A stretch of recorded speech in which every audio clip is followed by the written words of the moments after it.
NCP नेता अजीत पवार के नेतृत्व में कई विधायकों ने रविवार को शरद पवार की पार्टी से एक बार फिर विद्रोह कर दिया।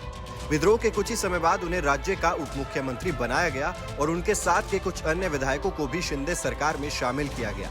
अजीत पवार ने इससे पहले 2019 में भी एनसीपी में विद्रोह किया था। उस दौरान उन्होंने बीजेपी के साथ मिलकर शपथ ली थी। उस सरकार में उन्हें उप मुख्यमंत्री बनाया गया था। हालांकि 80 घंटे बाद ही उन्हें पद छोड़ना पड़ा था, जब उन्हें विधायकों का साथ नहीं मिला था। महाराष्ट्र की राजनीति में शरद पवार वर्तमान में सबसे अनुभवी नेता माने जाते हैं।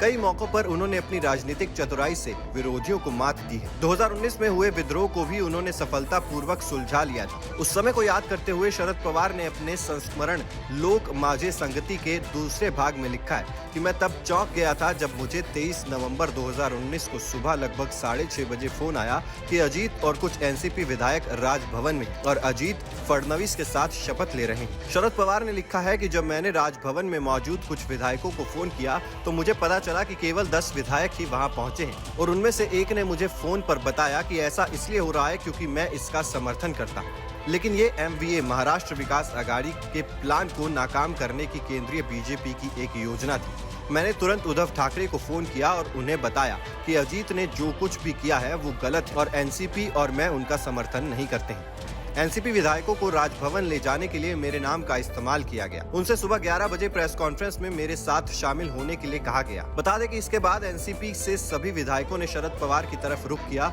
और अजीत के समर्थन से बनी देवेंद्र फडणवीस की सरकार कुछ ही दिनों में गिर गई थी। इसके बाद शरद पवार ने अजीत को मना लिया और बाद में महाविकास आघाड़ी सरकार में उन्हें मंत्री बनवा दिया। अब 2023 में एनसीपी प्रमुख शरद पवार के भतीजे अजीत पवार एक बार फिर बीजेपी के साथ आ गए हैं।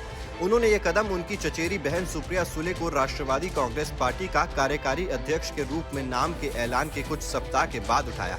ये शरद पवार के लिए बड़ा झटका माना जा रहा है।